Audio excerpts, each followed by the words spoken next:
People say family is where you'll always belong. They say blood ties are unbreakable, stronger than any storm life can throw your way. But I learned the hard way that blood can turn its back on you, leaving you out in the cold without a second thought. My name is Evelyn Monroe. I'm 64 years old, born and raised in Charleston, South Carolina. I'm a mother, a grandmother, and a woman who gave every part of herself to the people she loved most. I poured my life into my only son, Marcus. I worked 2 jobs, skipped meals, stayed awake through long nights just to make sure he had a chance to build a better life than I ever had. And still, one night, everything I believed about love and family shattered. Marcus looked me in the eye and told me I couldn't stay in his home anymore. His wife, Camille, stood beside him with her arms crossed, her lips tight like she couldn't wait to see me gone. She had never liked me, but that night it felt like she finally won whatever quiet war she had been waging against me for years. I wasn't asking for much. I didn't need comfort or luxury. I just wanted a safe corner to sleep in, a place where I could hear my grandbaby's laughter in the morning, a reminder that I still belonged somewhere. But Marcus acted like I was asking for too much, like I was nothing more than a weight on his shoulders. He pressed a few bills into my hand, not even enough to keep me fed for a week, and he told me it was time for me to stand on my own 2 feet. Hearing those words from the boy I had once carried on my back, it broke something in me I didn't know could break. That night I walked out into the rain with an old suitcase, my clothes stuffed inside like a stranger's life packed away. I sat on a bus stop bench with nowhere to go, watching cars pass by, wondering how the world kept moving while mine had stopped completely. I felt like my entire life had been a mistake, like I had spent decades loving people who would never truly love me back. I wanted to give up. I wanted to disappear. But something deep inside me refused to die that night. Maybe it was pride. Maybe it was faith. Maybe it was just pure stubbornness. Whatever it was, it kept me breathing, even when every part of me felt crushed. I didn't know it then, but that rainy night was the start of a new life, a life where I'd have to rebuild myself from nothing, with no family to hold me up, no hand to pull me forward. It was hard, lonelier than I could have imagined, but slowly, painfully, I turned that loneliness into something else. I built a name for myself, one they couldn't take away or forget. I turned pain into purpose, sorrow into something sweet enough to change my destiny. Now my name is known in cities I've never set foot in. It shines on store signs, it's printed on boxes, it's spoken in homes all across this country. And every time Marcus or Camille sees it, every time they pass by a window with my name glowing bright, they remember the woman they left standing in the rain. I never begged to come back. I never screamed or cursed their names. My victory was quiet. My revenge was patience. And my story is proof that they could throw me away, but they could never erase me. I remember the air that night more vividly than anything else. It was heavy, thick, like the sky was holding its breath. I had just left the diner where I washed dishes until my fingers cracked. My body ached. My feet felt like they were on fire. But I told myself the same thing I always did. At least Marcus has a roof over his head. At least my grandbabies are safe. That thought kept me moving, even when exhaustion clawed at every bone in my body. When I reached Marcus's house, the porch light was on. The house was quiet except for the soft hum of a TV in the living room. I smiled to myself, thinking maybe we'd sit down, have some tea, talk about nothing and everything like we used to. I opened the door with my spare key, the same one I'd been using for years, and stepped inside. Camille was standing there waiting for me. Her arms were crossed tight against her chest, and there was something in her eyes I didn't like. Cold, sharp, like I was a trespasser in a place I had helped them keep afloat for years. "What are you doing here, Evelyn?" she asked, her voice flat. I frowned, confused. "What you mean?" I just got off work, baby. I live here. She shook her head slowly, that small smirk tugging at the corner of her mouth. Not anymore, you don't.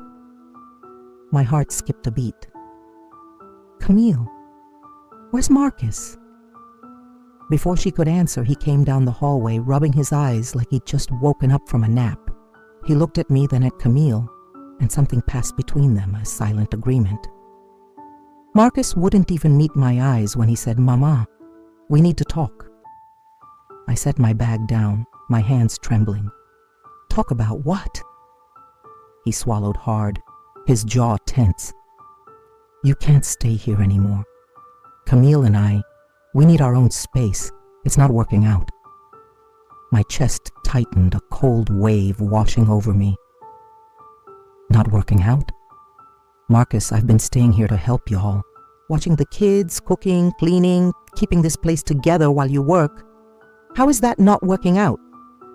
Camille let out a short laugh, bitter as vinegar. We didn't ask you to do all that. Honestly, Evelyn, it feels like you're just in the way. I stared at her, stunned. In the way? After everything I'd done for them? I turned back to Marcus, desperation creeping into my voice. Son, please. I don't need much. Just a place to lay my head. I've been killing myself working double shifts so you never had to struggle like I did. This is all I've got. He rubbed the back of his neck, avoiding me completely. Mama, I know you sacrificed a lot. I appreciate it. But you're grown. You can figure things out. You can't keep leaning on me forever. Leaning on you? My voice cracked, tears burning behind my eyes. Baby, I carried you through everything. I held you when you were sick, fed you when I went hungry. I never leaned on you, Marcus. I raised you. But it didn't matter. He was already pulling a folded wad of bills from his pocket, pressing it into my palm like it was charity. This should help you get started somewhere else. I looked down at the money, maybe $50 at most. My hands shook as I whispered, You're putting your mama out on the street. For what? To make her happy? I glanced at Camille, who stood there smirking, arms still crossed like a queen winning her throne. Marcus finally looked at me then, but his eyes were empty. I'm sorry, Mama. I just can't do this anymore. And just like that, my son, the boy I once thought would never turn his back on me, opened the door and waited for me to leave. I picked up my old suitcase, my heart pounding in my chest so hard I thought it might split in two. My grandbabies were asleep in their rooms, dreaming innocent dreams, never knowing their grandma was being erased from their lives in the dead of night. I stepped out into the rain, the money crumpled in my hand, my body shaking not from the cold but from something worse. The door closed behind me with a quiet click, but it sounded like the loudest goodbye I'd ever heard, and that was it. No hugs, no last words. Just me, the rain, and a truth I never wanted to believe. Sometimes blood doesn't bind, it breaks. That night, sitting on a bus bench with my suitcase, I stared at the dark streets and realized something that would change me forever. If I was ever going to survive again, I'd have to stop waiting for love to save me. I would have to save myself. The first night was the hardest, but I didn't know then that it was just the beginning. When I walked away from Marcus's house, the rain was coming down so hard, it felt like the sky itself was trying to wash me away. My clothes clung to my skin, heavy and cold. My suitcase wheels snagged on every crack in the sidewalk, making me stumble again and again. But worse than the rain, worse than the cold, was the hollow feeling in my chest, the kind of emptiness that no blanket could ever warm. I wandered for hours, hoping the bus bench I'd sat on earlier wouldn't be my only refuge.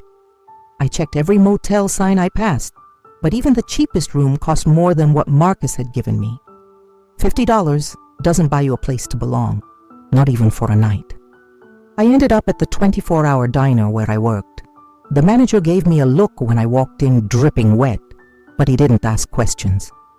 I sat in the corner booth, ordered nothing but a cup of hot water, and pretended it was tea. I stayed there until the sun began to rise, my head resting on my arms, praying no one would notice I had nowhere else to go. By the second night, the truth started to sink in. I was homeless. The word felt foreign, like it couldn't possibly belong to me. I was Evelyn Monroe, the woman who raised a boy all by herself, who always found a way to keep the lights on, who taught her son to dream bigger than their circumstances. But dreams don't keep you dry. Memories don't keep you fed. I spent that second night curled up on a park bench near the bus station. My back screamed in pain, my legs cramped, but I stayed there until morning. People passed by, some glancing at me with pity, others pretending I wasn't there at all. That invisibility was worse than the hunger gnawing at my stomach. I had spent my whole life being somebody's mother, somebody's grandmother, somebody's rock. Now I was nobody at all. By the third day, I was hungry enough to dig through my purse for the last few crumpled bills. I walked into a corner store and bought a small loaf of bread and a bottle of water. I tore the bread into pieces, eating it slowly, making it last as long as I could. Every bite tasted like failure, like every sacrifice I had made over the years had been for nothing. I thought about knocking on Marcus's door again, just to see my grandbabies, just to remind myself that I still mattered to someone. But I couldn't bring myself to do it. If he could turn me out once, he could do it again. And I didn't think I had the strength to hear those words a second time. By day 4, the exhaustion felt permanent, like it had seeped into my bones. My hands trembled from lack of food, and my reflection in a store window shocked me. My face looked older, harder. My eyes had lost that little spark I used to see when I thought about the future. I sat outside the diner that night, watching customers laugh and eat, wondering if they knew how lucky they were to have somewhere to return to. That's when a woman in a long red coat stopped in front of me. She was a stranger, maybe in her late 50s, her face kind but tired like mine. "You all right, baby?" she asked softly. I wanted to say yes. I wanted to say I was fine, just waiting for someone. But the truth spilled out before I could stop it. "I don't have anywhere to go." She looked at me for a long moment, like she understood every word that hadn't left my mouth. Then she nodded toward a church a few blocks away. "Go there. Pastor keeps the doors open for women like us. Won't be fancy, but it's warm." That night, for the first time in 4 days, I slept under a roof. It was a cot in the back of a church basement, but it was safe. I lay there staring at the ceiling, my heart breaking in 100 pieces. I thought about Marcus, about Camille, about how easily they had erased me from their lives. And as I closed my eyes, one thought burned stronger than the rest. If I was going to climb out of this darkness, no one was coming to save me. It would be me, my 2 hands, my will to live, and nothing else. That week on the streets changed me. It stripped away every illusion I had about family, about love, about safety.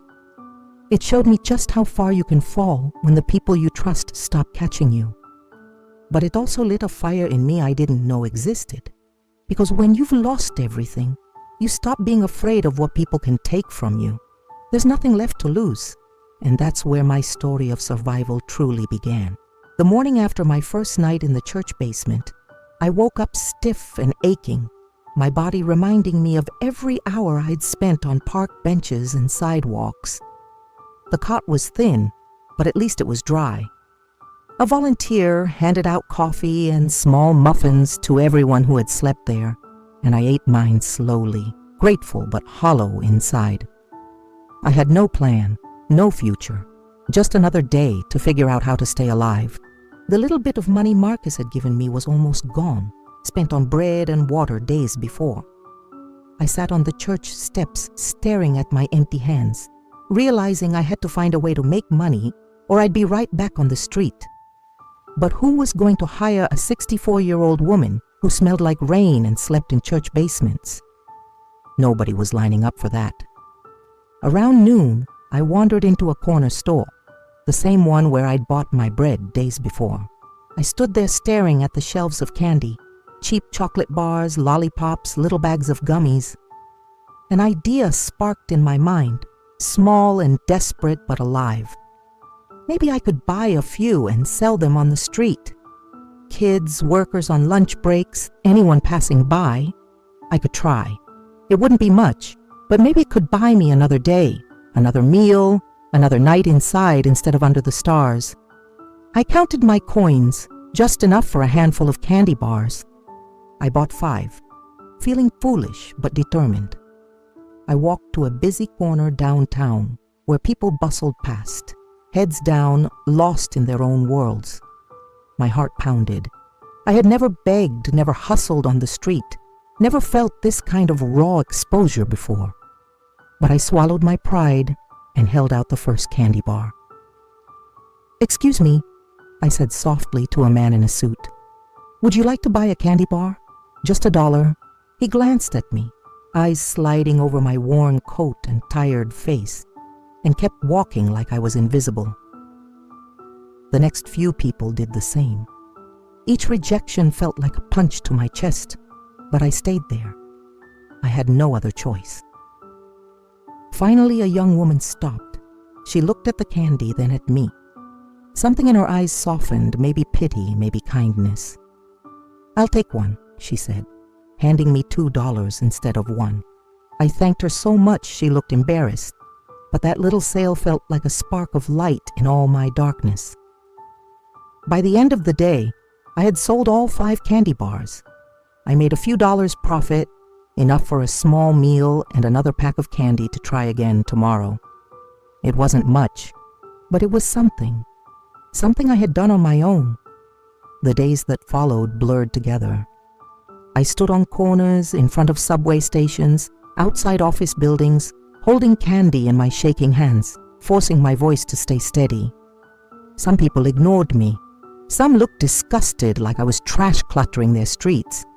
Others bought from me with fake smiles or quiet pity. Every reaction cut a little deeper, but every sale kept me alive.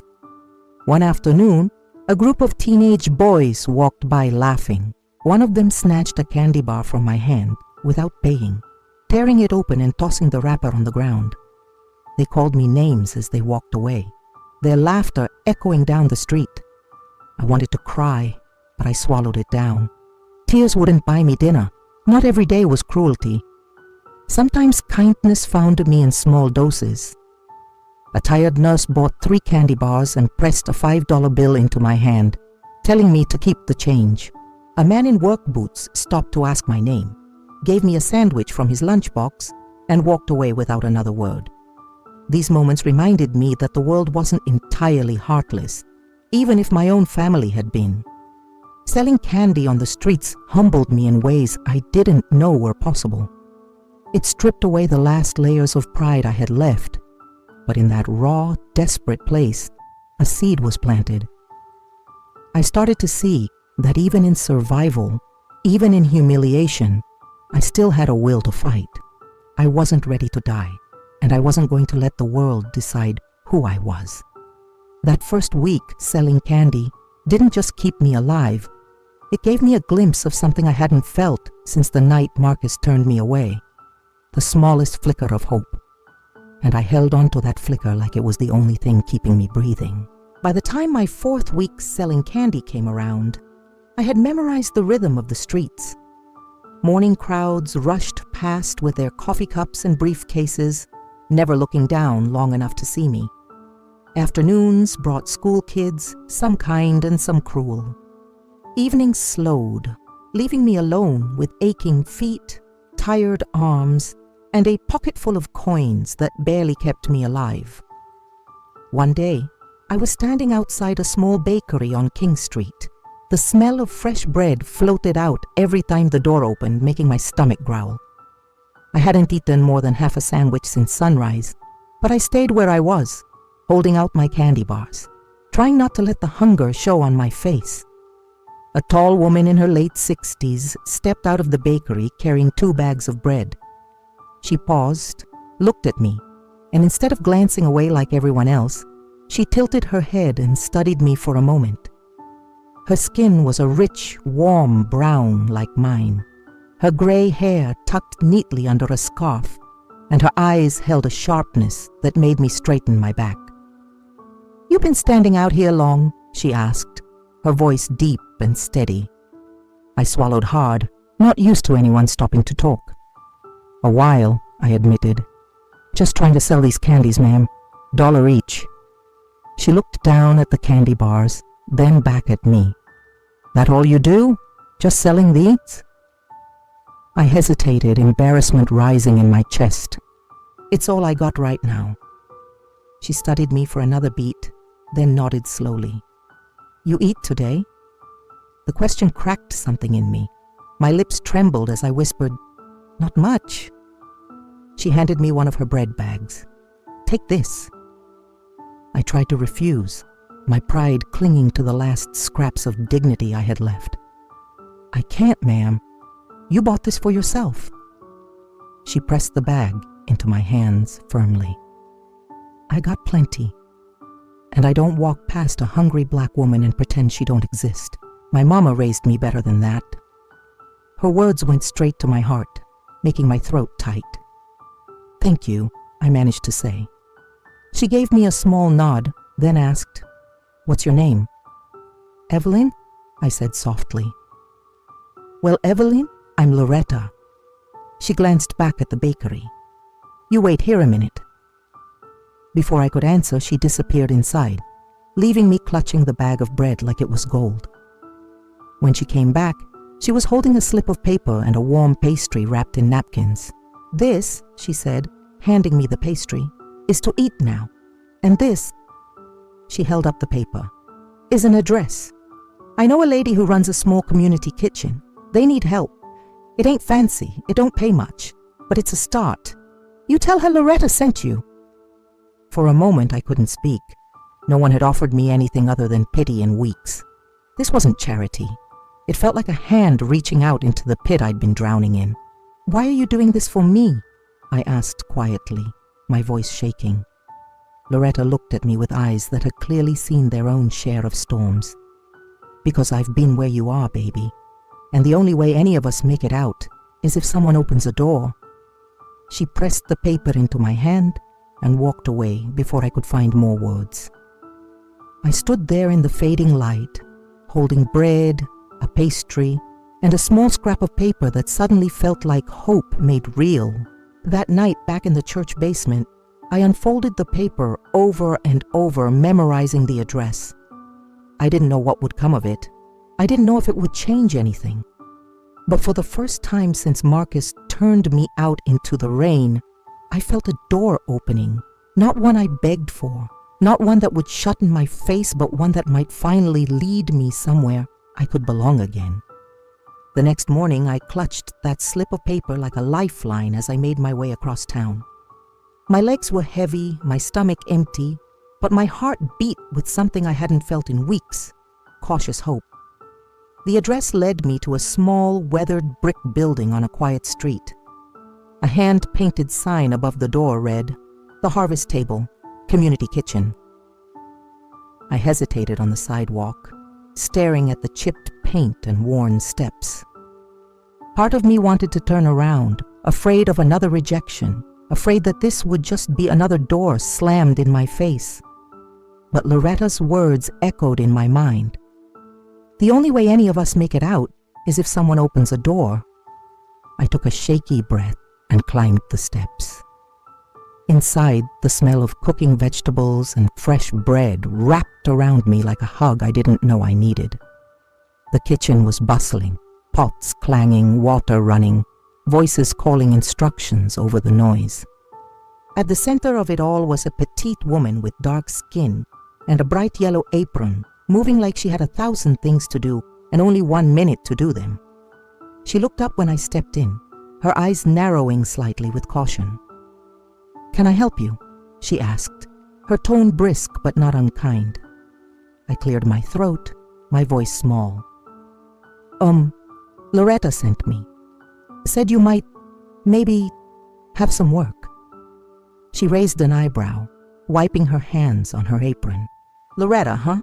That woman's got a heart too big for her own good." She glanced me up and down, taking in my worn coat, tired eyes, and calloused hands. "You ever work in a kitchen before?" "Yes, ma'am," I said quickly. "I worked at a diner, washing dishes mostly, but I can cook, clean, whatever you need." She studied me for a long moment before nodding toward a sink piled high with pots. "Well, Evelyn, if you're not afraid to get your hands wet, you can start there. We don't pay much, but you'll get a meal and a few dollars at the end of the day. Fair?" My throat tightened with relief. "Fair," I whispered. She handed me an apron and pointed toward the sink.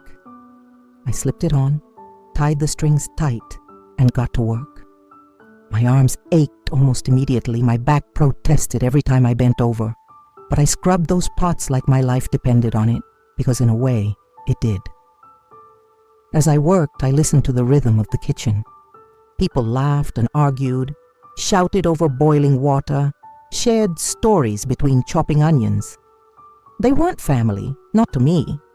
But there was warmth here, a sense of belonging I hadn't felt in months. For a moment, I let myself imagine that maybe, just maybe, I could fit here too. When lunch service rolled around, the kitchen opened its doors to the community. People lined up for hot meals, single mothers, tired men from construction sites, kids with dirt on their faces and hunger in their eyes. Watching them eat reminded me of every night I'd gone without. It reminded me of why I was here, why I couldn't stop fighting for my life.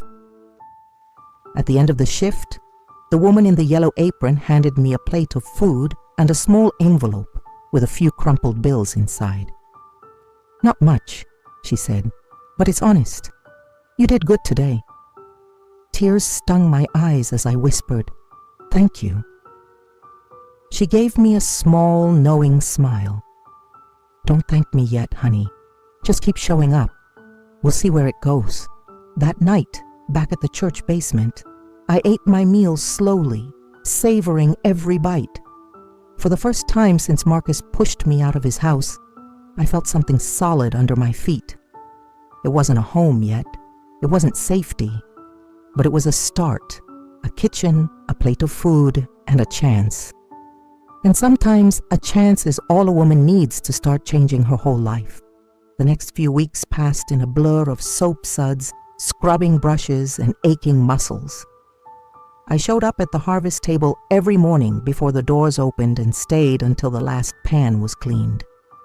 The pay was small, just enough to keep me fed and save a few coins, but it gave me structure, a reason to wake up, a reason to keep breathing. Over time, the woman in the yellow apron, Miss Diane, started trusting me with more than just dirty dishes. One morning, she handed me a knife and a bag of carrots. "Think you can chop these without cutting your fingers off?" she teased, her sharp eyes hiding a hint of warmth. "Yes, ma'am," I said, gripping the knife like it was a second chance in my hands. It felt good to cook again. It reminded me of my younger days, back when Marcus was little and I worked 3 jobs just to keep food on the table. Cooking wasn't just survival, it was love. Every meal I made was a way of saying, I'm still here. I still care. One afternoon, during a lull after lunch, I baked a batch of sweet rolls. It was an old recipe my mama taught me, a simple dough with cinnamon, brown sugar, and just enough butter to make it soft and warm. I hadn't made them in years. When the smell filled the kitchen, people came wandering in from the dining room, curious. Miss Diane was the first to try one. She took a bite, raised her eyebrows, and said, "Lord Evelyn, you got hands blessed by the heavens. These are good." I couldn't help but smile, a small flicker of pride warming my chest. "Just something my mama used to make," I said softly. "Something this good shouldn't stay hidden," Miss Diane replied. "You ever think about selling these?" The question hit me like a jolt of lightning. Selling candy had kept me alive, but it had always felt like desperation. Selling something I baked with love something that came from my own 2 hands, felt different. It felt possible. That night, I stayed up in my cot, staring at the ceiling, dreaming for the first time in months. What if I could make these rolls, wrap them neatly, sell them on the streets, or maybe even in cafes one day? I didn't have much, just a recipe, a pair of tired hands, and the smallest bit of hope. But maybe that was enough to start. The next morning, I asked Miss Diane if I could use a corner of the kitchen before the rush to bake some rolls of my own. She looked at me for a long moment, then nodded. As long as you clean up after yourself and don't burn my kitchen down, go ahead. I used what little money I had left to buy flour, sugar, and butter. The first batch came out uneven, some too brown, some too soft. But when I handed them out to a few of the regulars who came to eat at the kitchen, their faces lit up. "This tastes like my grandma's kitchen," one man said, licking sugar off his fingers. "Can I buy a few to take home?" a woman asked, digging in her purse. I sold my first rolls that day, just $3 in my pocket, but it felt like a million. For the first time since I'd lost everything, I wasn't just surviving. I was building something brick by brick, roll by roll. And standing there in that warm kitchen, flour on my apron and hope in my heart, I made myself a promise. No one would ever have the power to throw me away again. This wasn't just about bread. It was about taking my life back, piece by piece, until it was mine again. The next few weeks became a pattern. I scrubbed dishes at the harvest table until my hands were raw, then stayed late or came early to make my rolls. The more I baked, the better they got. My mama used to say, "Bread don't rise without patience, baby. Neither do we." Every batch felt like a piece of myself rising back to life. I started packing the rolls into little paper bags, writing "Made with Love" by Evelyn on each one. The first time I stood on the street corner again, I wasn't holding candy bars bought from a store. I was holding something that came from my own 2 hands. It felt different. It felt like dignity. At first, people still passed me by without a glance.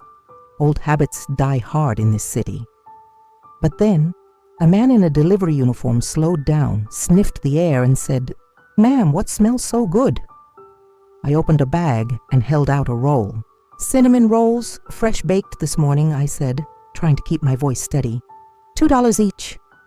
He bought one, bit into it on the spot, and his eyes widened. "Damn, this is good. You make these yourself?" "Yes, sir," I said softly. He nodded, bought 3 more, and walked away smiling. My heart swelled. It was a small sale, but it meant the world. People weren't just buying food. They were buying a piece of me, and they liked what they found. Word started to spread in the neighborhood. A few office workers came by one morning asking for those famous rolls. A young mother bought some for her kids and returned the next day, saying they'd begged for more. Even a police officer on his lunch break stopped by once, bought a bag, and said, "You keep making these, you won't be standing on this corner for long." The money wasn't much yet, but it was growing. Enough that I could stop skipping meals. Enough that I could save a few dollars in an envelope I kept hidden in my coat. For the first time in months, I wasn't counting pennies just to make it through the day. I was thinking about tomorrow.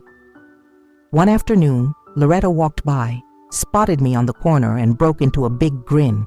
"Well, look at you, Miss Evelyn, out here building an empire," she said, hugging me tight. I laughed for the first time in what felt like years.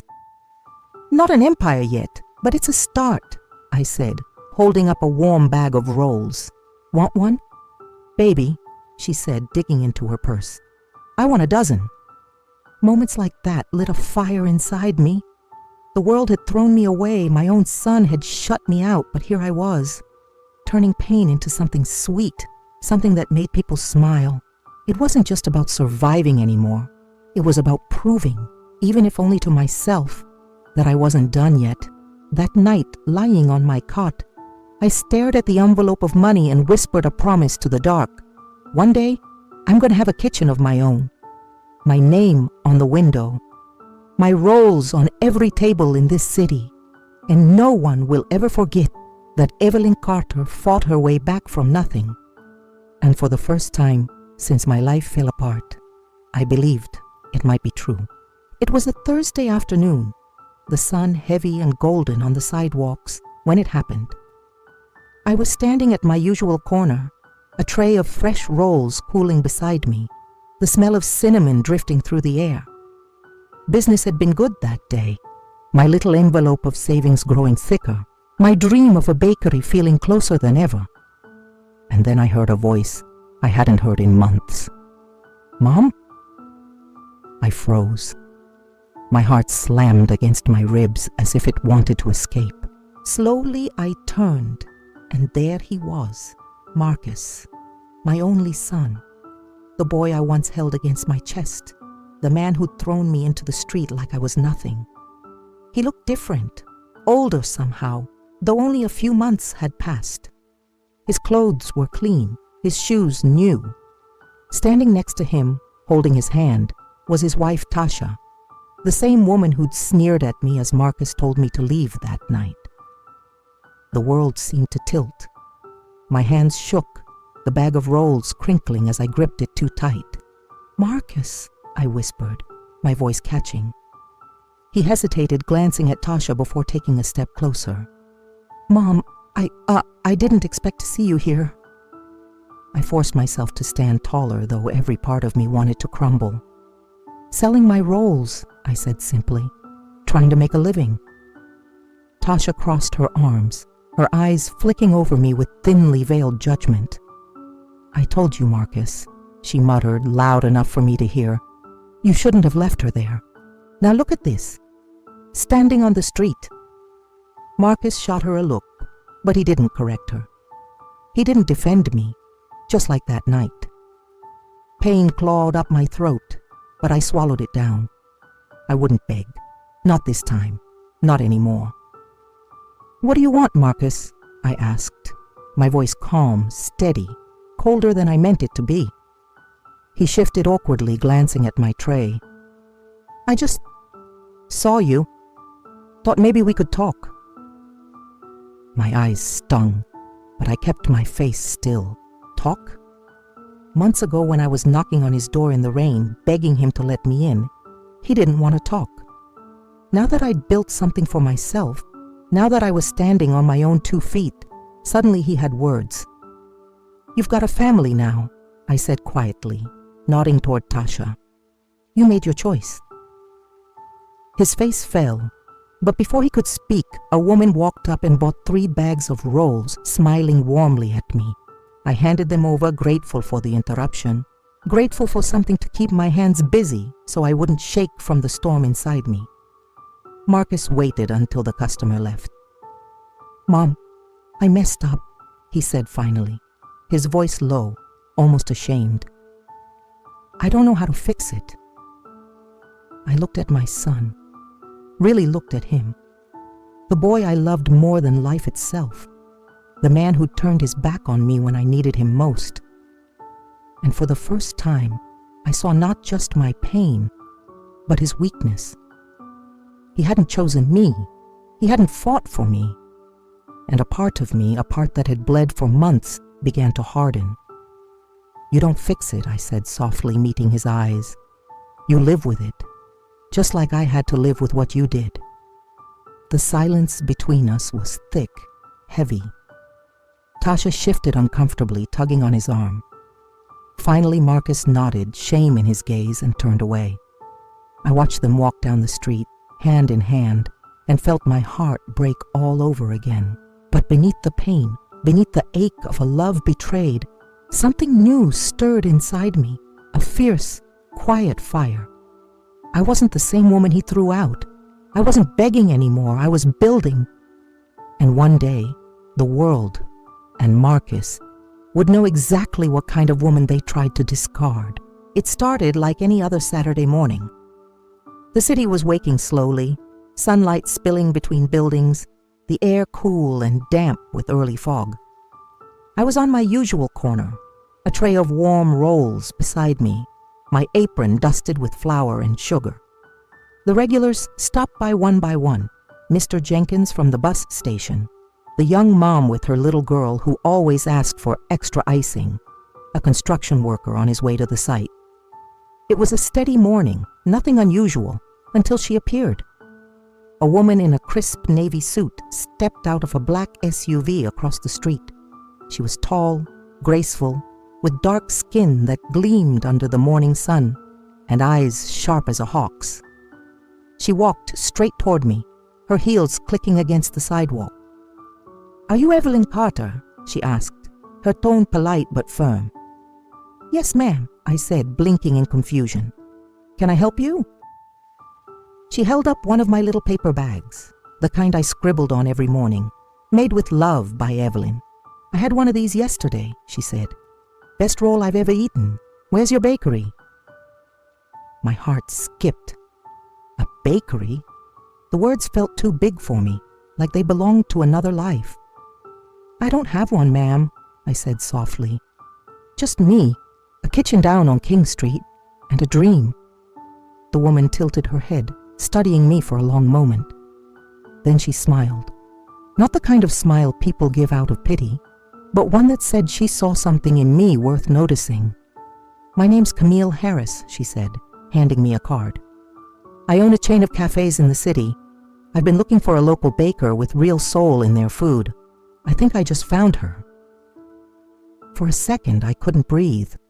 The city noise faded, the street disappeared, and all I could hear was my heartbeat hammering in my ears.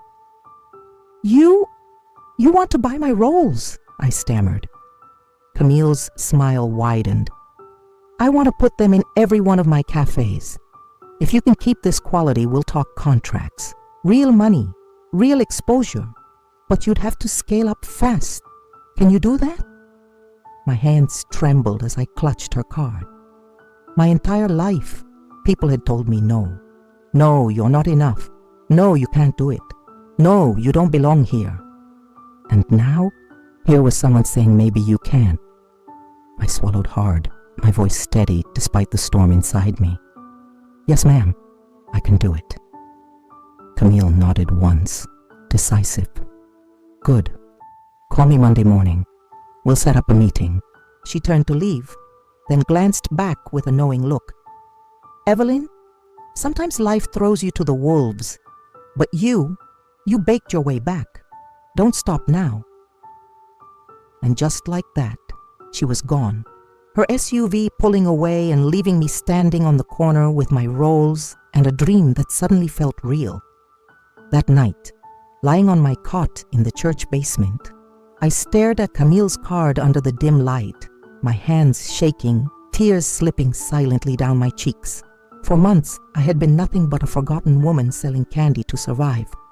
And now the world had noticed me, my rolls, my name, my story. It felt like the first true step toward the life I'd always wanted, and the silent promise I made that night burned even brighter. One day Marcus would see my name on a window, and he would know what he lost when he turned his back on me. 6 months later, my name was on every window Camille Harris owned. Evelyn's Rolls, made with love. From the little corner where I once stood in the cold, praying for one sale, my sweet rolls now filled display cases across the city.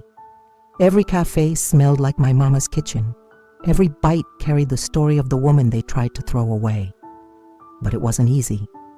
Those months were filled with sleepless nights, long hours in borrowed kitchens, burns on my hands, blisters on my feet. Some days, I wanted to quit, to crawl back under the weight of my exhaustion.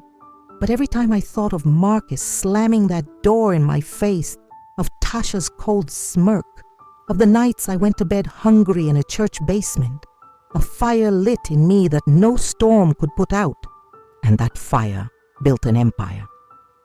By winter, I had my own small bakery, a real one, painted in warm yellow, with my name shining proudly above the door. I hired other women from the shelter, women like me who'd been tossed aside, and left to fend for themselves. We baked together, healed together, and turned our pain into something sweet enough to feed the world. The day of the bakery's grand opening, a line wrapped around the block. I stood at the door in a new dress, not fancy, just clean, pressed mine. My hands didn't shake anymore. My heart still carried scars, but they didn't control me now. And then, as if the universe wanted to tie the last knot in my story, Marcus appeared at the end of the line. Tasha wasn't with him this time. He looked nervous, almost small compared to the boy I used to know, the man who once cast me out. When he reached me, his voice cracked. "Mom, I heard about the bakery. I just wanted to say, I'm proud of you." I looked at him for a long, quiet moment. All the nights I cried for him, all the love I begged him to give back, all the pain, it stood between us like a wall. And yet, I wasn't that broken woman anymore. I was Evelyn Carter, owner of my own name, my own life, my own happiness. I offered him a smile, not warm, not cold, just final. "Thank you, Marcus," I said softly. "Would you like a roll?" He nodded, his eyes glistening. I handed him one, free of charge. He took a bite, his lips trembling as if he wanted to say more, to rewind time and fix everything. But some things, once shattered, stay in pieces. I watched him walk away with my roll in his hands, a taste of what he'd thrown out of his life. My quiet revenge wasn't shouting, wasn't slamming a door like he did to me. It was this moment. Standing on my own feet, surrounded by love and success I built myself. While he walked away knowing he could never claim a part of it again, I turned back to my bakery, to the line of people waiting for something I made with my own hands, my own heart. The bell above the door rang as I stepped inside. This was my life now, my story, my victory, and no one would ever erase me again. I once believed losing everything meant losing me. The day Marcus turned me away, it felt like my soul had been ripped from my body. I thought I was finished, that love, dignity, and dreams were only for people who never fell as far as I did.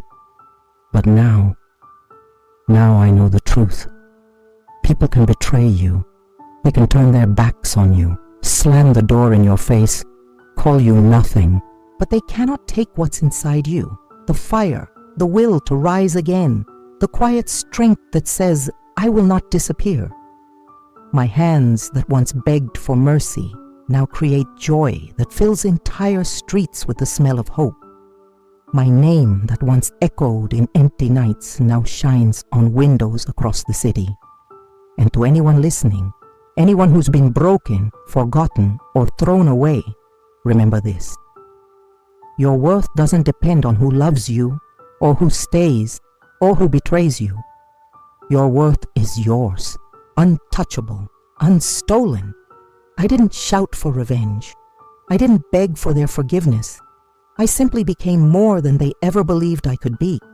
And that is the sweetest victory of all.